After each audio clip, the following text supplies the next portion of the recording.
അപ്പോൾ അവസാനത്തെ ഫ്രെയിമിൽ മോഹൻലാൽ അത് കഴിഞ്ഞ് തുടരും സംവിധാനം തരുൺ മൂർത്തി. ആ നിമിഷത്തിൽ വരുന്ന ഒരു കയ്യടിയുണ്ട്, ഒരു സന്തോഷം, ഒരു ആനന്ദമുണ്ട്. ഏറ്റവും ചുരുക്കി ഈ സിനിമയെ കുറിച്ച് അങ്ങനെ പറയാനാണ് എനിക്കിഷ്ടം. പ്രത്യേകിച്ച് മോഹൻലാൽ തുടരും എന്നൊരു കിക്ക് ഈ സിനിമയ്ക്ക് എല്ലാ അർത്ഥത്തിലും നൽകാൻ സാധിച്ചിട്ടുണ്ട്. സിമ്പിളായി പറഞ്ഞാൽ പണി അറിയാവുന്ന ആളുടെ കയ്യിൽ അദ്ദേഹത്തെ കിട്ടിയാൽ മാജിക്കുകൾ തുടരും. അപ്പോൾ ഇന്ന് നമ്മൾ സംസാരിക്കുന്നത് തരുൺ മൂർത്തി സംവിധാനം ചെയ്ത് മോഹൻലാൽ, ശോഭന, ബിനു പപ്പു, പ്രകാശ് വർമ്മ തുടങ്ങിയ പ്രധാന വേഷങ്ങളിലെത്തിയ തുടരും. ഷൺമുഖമാണ് നായക കഥാപാത്രം. ശബരിമല ട്രിപ്പ് കഴിഞ്ഞ് വരുന്ന ഒരു യാത്രയിലാണ് നമ്മൾ അദ്ദേഹത്തെ പരിചയപ്പെടുന്നത്. ഭാര്യയും മകളുമൊക്കെയുള്ള സന്തോഷകരമായ ഒരു ജീവിതം, പഴയകാല ഓർമ്മകൾ, മാസ്റ്റർക്ക് വിളിക്കുന്നുണ്ട്. മോഹൻലാലിന്റെ അടക്കം മിക്ക സിനിമകളിലെയും റഫറൻസുകളൊക്കെയായി തമാശ ഒരു ലൈറ്റ് മൂഡിലാണ് സിനിമ തുടങ്ങുന്നത്. സിനിമയുടെ ട്രെയിലറിൽ തന്നെ ഇത് വ്യക്തമായി സൂചിപ്പിച്ചിട്ടുള്ളതാണ്.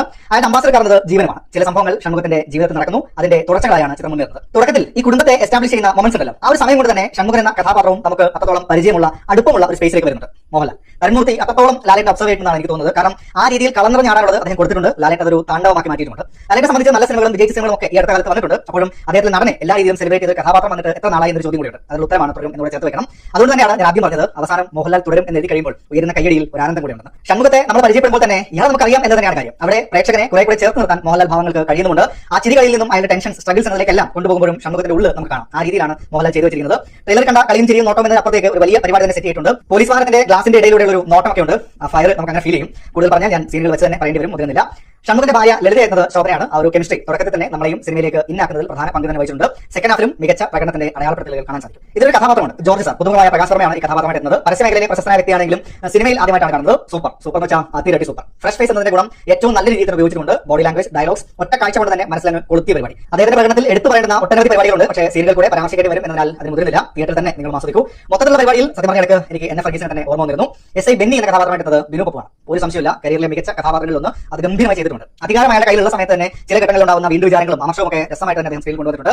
ഫർഹാൻ ഫാസിൽ, സുധീഷ് എന്ന പോലീസ് കഥാപാത്രമായിട്ട് വരുന്നത് ഓവറോൾ രസമായിട്ട് ചെയ്തിട്ടുണ്ട്. ഇർഷാദ് അലി, മണിമ്പൽ രാജു, തോമസ് മാത്യു തുടങ്ങിയവരാണ് മറ്റ് പ്രധാന വേഷങ്ങളിൽ. എല്ലാവരും നന്നായി തന്നെ ചെയ്തിട്ടുണ്ട്. ഈയിടെ നമ്മൾ വിട്ടുപോയ എഡിറ്റർ നിഷാദ് യൂസഫും ഒരു പ്രധാനപ്പെട്ട സീനിൽ വന്നു പോകുന്നുണ്ട്.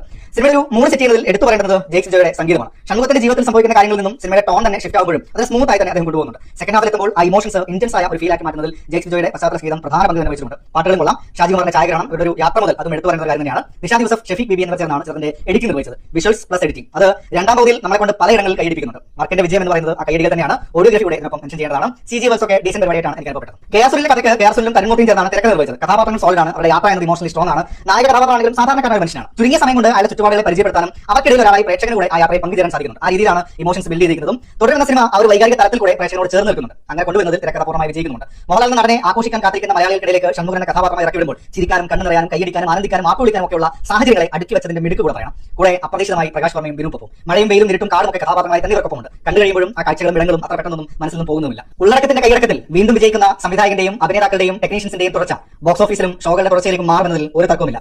ഈ അടുത്ത കാലത്ത് കണ്ടതിൽ കംപ്ലീറ്റ് സാറ്റിസ്ഫാക്ഷൻ തന്ന സിനിമ. ആ പ്രകടനങ്ങൾ കാണാൻ വീണ്ടും തിയേറ്ററിലേക്ക് പോകേണ്ടി വരും എന്നതാണ് വാസ്തവം. നിങ്ങൾ സിനിമ കണ്ടിട്ടുണ്ടെങ്കിൽ അഭിപ്രായങ്ങൾ കമന്റ് ബോക്സിൽ പങ്കുവെക്കുന്നു.